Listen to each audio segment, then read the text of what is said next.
The prices of shares and bonds have been going down and up quite sharply in recent weeks as folk worry about inflation, employment, interest rates and economic growth. I really don't give a tinker's cuss.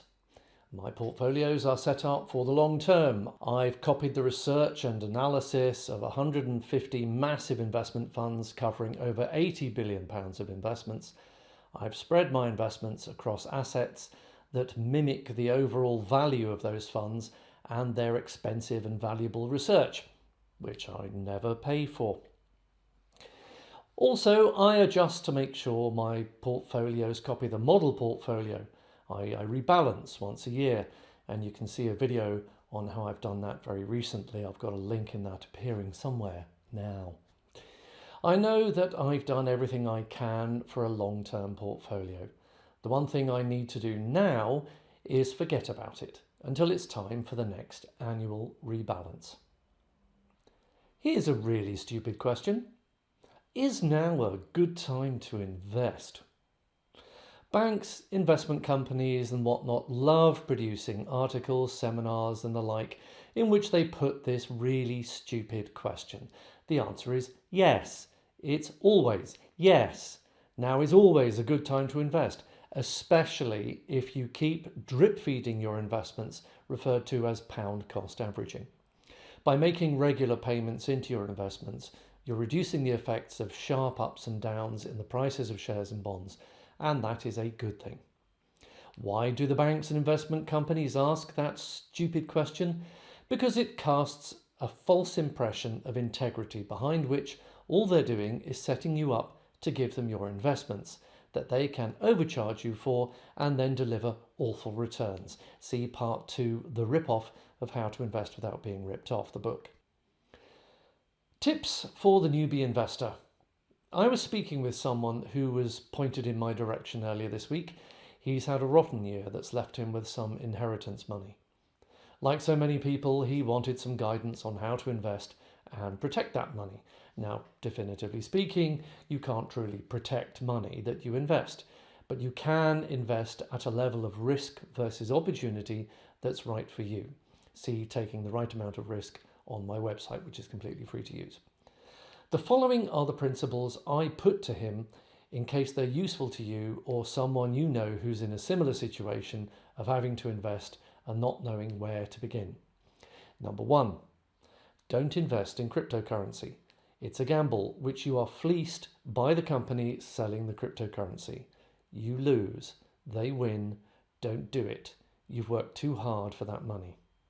2, focus first on what you want to do with the money when you come to spend it, not on how you think you should invest it. If I ask you, what do you want to do with the money? I mean, what do you want to do with it, as in pay for university fees or a pension or a holiday? I don't mean the things that you think you should invest in, such as X, Y, and Z. Knowing what you want to do with the money at the end goes a long way to determining how best to invest it. Again, see the Taking the Right Amount of Risk section on the website. Number 3, note that risk should really be risk-opportunity balance. You can't completely avoid risk, and nor should you want to. If there's no risk, there's no potential for return. What you have to do is gauge the correct balance of risk opportunity that's right for your unique circumstances. 4, an ISA, individual savings account, is an account in which you can buy a range of investments. The money you put into an ISA, up to £20,000 a year at the moment in the UK, has been taxed, for example, by your employer. Any money you make in the ISA through growth of investments or dividends cannot be taxed. Also, you can take as much money out of an ISA as you like, whenever you like. 5, a SIP, self-invested personal pension, is another tax-efficient account in which you can invest. However, the money that goes into a SIP is not yet taxed. If it has been taxed, then you can get the amount you've paid in tax back added into your SIP. And again, see part 6, tax efficient investing of the book. The taxman takes his cut when you withdraw money from the SIP. And there are restrictions on what you can withdraw and when and how from a SIP. Point number 6.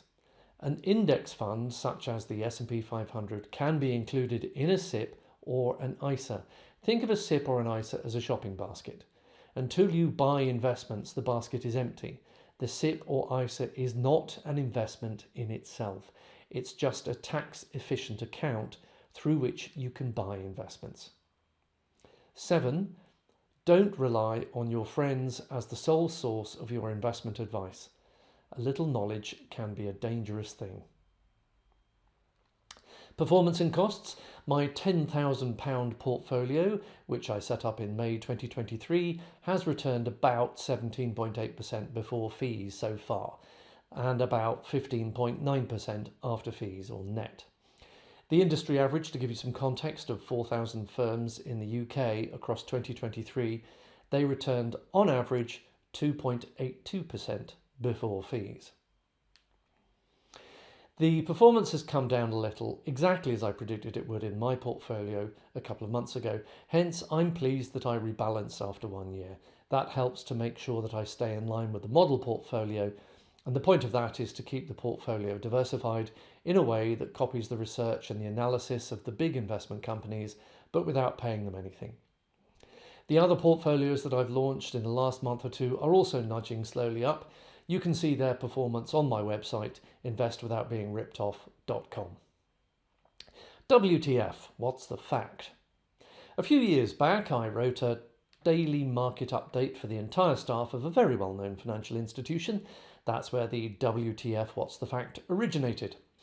I've just rediscovered the best of calendar that I did to raise money for charity, and I hereby quote the entry for April 2019.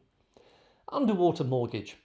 This is another example of financial folk tying themselves up in verbal knots in order to create a shroud of mystique. It just means negative equity.